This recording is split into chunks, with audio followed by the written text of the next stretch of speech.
Check it out, it is a BETA95X. I don't even know which way up to hold it, it's all a bit weird. But seriously guys, this is actually not my quad. This was loaned to me by a buddy of mine, Rolf. I'll pop a link to his channel below. In fact, he's pretty much listed on every video I do. But he received the 95X as a present from, I believe, his wife for Christmas. But he doesn't have DJI goggles, and she had bought him the DJI version. So we ran through, we did a very quick test flight just by kind of line of sighting, and he borrowed my goggles for a bit. And then, rather than it sitting on the shelf, he said, "Rob, why don't you go over play with it, do a little bit of a review, tell everyone what you think." Well, I think it's pretty cool. So, first thoughts overall. This is obviously a pusher configuration, which is a little bit unusual because you can see in this photo you've got the props are facing kind of in reverse and going down, pushing up. I'm not really sure what the reason for that is, but it's cool, it works. The funny thing about it is that the first time I picked this up is I put it upside down on the ground because I'm so used to it being the other way round. But that aside, it seems to kind of be pretty sturdy and well built, and I dare say, looking at it, it's possibly one of the best BETA FPV builds I've seen. The plastic quality, the moulding, it is very, very good. Now this version, as I said, is the digital version. In fact there I can just see the HD antenna tucked away over here, and you can kind of see how tidy the whole setup is. It's really quite good. In terms of getting this configured, I've got the box over here for it, and in the box were two little adapters. They're little 90-degree adapters, and essentially what it comes down to is you can't get to any of the plug points on here to do anything without dismantling the whole quad. So they provide these handy little 90-degree things, and what I theoretically could do, and with great difficulty because my fingers are all fat-thumbed and everything, I can tuck that into there, and I might need something like that, which I can just push it in. There we go. And now I have a temporary USB cable so I can configure my DJI unit. Something that does bother me with this straight off the cuff is that every time I wanted to get any SD card footage off the quad, off the Caddx, I'd have to faff about with that connector, and that does bother me a little bit. But to be fair, I don't think they've designed it to use the SD card on there. You've got this handy mount for their new camera. Now, if I just check online here, it is designed for, what is it? Is it an SMO camera? Yeah, the SMO 4K. So they have a mount straight off the cuff here, and we can see if we look at the webpage here, you can kind of get a sense of what that would look like. Now, I think really the aim here is that you use the HD camera for all of your recording, and there's even a little lead to power it. So out the box, that's what it's designed for. And maybe beyond first configuration, I will never ever plug a lead in again. So that's probably the case. I'm quite keen to see how this thing flies, but I actually like it enough, and I can tell you straight off the bat, I've not flown this yet, but I like the build quality of this enough that I have put an order into BETA FPV. So that tells you a lot. I think this is going to be a real gem of a Cinewhoop. It's just everything feels right about it, and I think BETA FPV have done an utterly fantastic job. Now, while I have you here with the screen opening and all software recording the screen, a couple of specs on this thing. So we have it as a BETA95X V3 Whoop HD Digital VTX.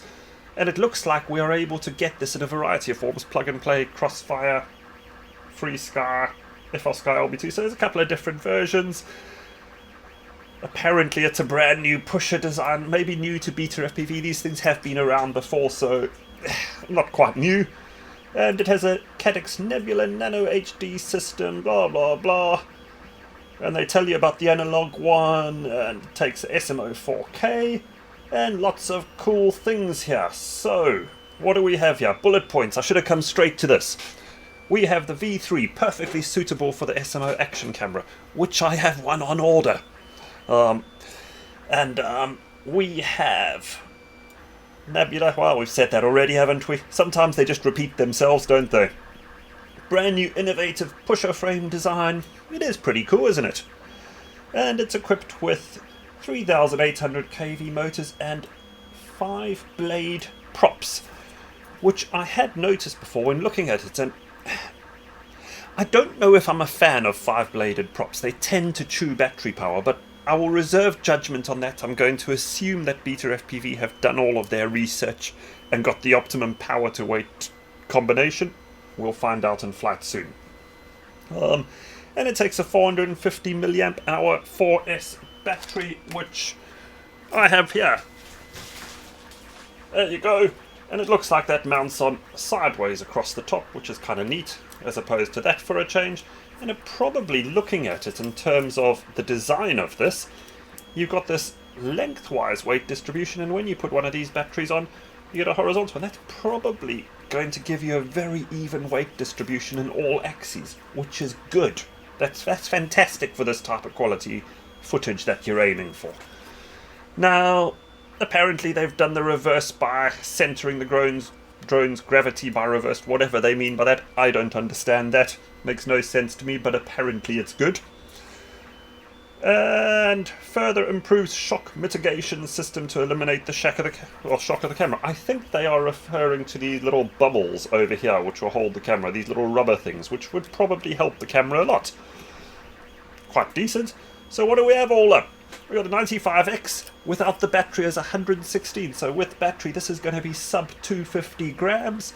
We have an all-in-one toothpick flight or brushless flight controller, 95X frame, 3,800 kV motors, the 5-bladed props, your choice of receiver, etc, etc, etc. It's pretty damn good actually, isn't it? For the money. Oh, and look, just for boot, the camera can be adjusted, which maybe I won't do it, it's not my quad, so Rolf's probably got it set to something he likes that. Yeah, I think this will be interesting, and when backed up with the SMO camera, is going to be pretty cool indeed. But I don't have the SMO camera yet, so I'll be flying it straight off the bat as is with just the goggles. But I think that's pretty cool. I'll have to wait for mine before the SMO camera arrives. Yeah, I kind of like that. So, there we go, guys. There's some interesting stuff here, isn't there? It will be curious to see how well this flies. I suspect it's going to go very, very well. In summary, the build quality is utterly superb, probably the best I have seen out of BetaFPV. Whether or not it's crash worthy, I don't think I'll be able to answer that yet, because I don't aim to crash it.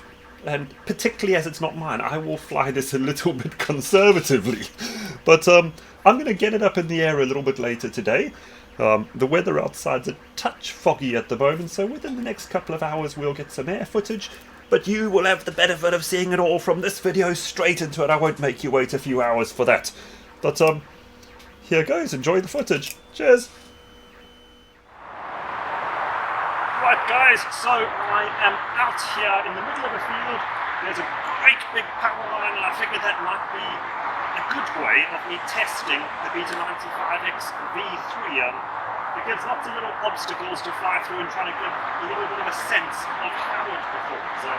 And you can probably notice I've got the death ray antennas here too, because not because I need it for this, but because there will be another video in due course where I review the merits of the death rays. So without any wasting time, let's get this airborne. Cheers guys.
Hey guys, well, I hope you enjoyed some of the footage I just showed you. I thought I would give a little bit of a summary roundup on my thoughts post having spent a few batteries flying today. Overall, yes, this is a winner. It is a nice quad and very well geared to the task at hand. What it is not is an acro quad. And the reason I say it is primarily is because it's ducted. I noticed in a couple of occasions when I did things like power loops, and I didn't actually put that into the footage because it looked so rubbish, you'll be coming through the power loop and the increased drag and force just kind of throws it out and it loses stability. This is very typical with ducted quads. It's kind of, I'm not unsurprised, and to be fair, I suspect if I kept the power on a little bit more on the bottom end of that, it would have had enough force to stabilize and I probably would not have felt the issue. So, all things considered, that's a very minor criticism. I'm very happy with it. I think it flies well, and I'm very chuffed that I've got one en route. Can't wait to fly it a little bit more, and I really can't wait to get the camera on board with the stabilization, because certainly at this point, all of the footage you've seen is completely non-stabilized. It's straight off the DJI goggle DVR, but it's also pretty good, isn't it? Anyway, that's all guys. I think it's a fantastic quad, well worth getting. You can find these on BETA FPV and many other suppliers around the country. They seem to be quite well and truly embedded out there. Have fun, enjoy. Cheers.